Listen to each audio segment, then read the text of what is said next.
Hi guys and welcome to JTechWP. In this tutorial I'm going to show you how to get an Elementor accordion to start in the close position. I've attached the code that you need in the description below. Let's go! When you add an accordion to Elementor, by default it starts with the accordion open.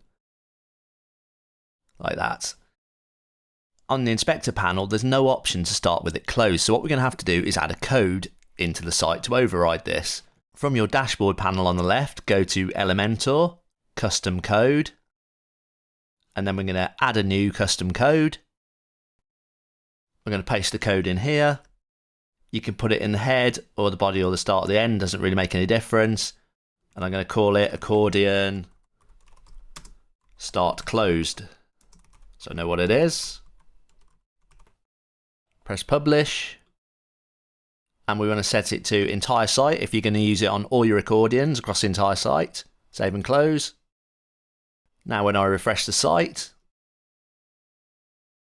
we can see that all our accordions are closed. Well guys, if you found that useful, please give it a thumbs up and smash that subscribe button. If you found it useful, please check out my other online courses. I've got web design courses, video production and filming courses. Alright, I'll see you on the next one.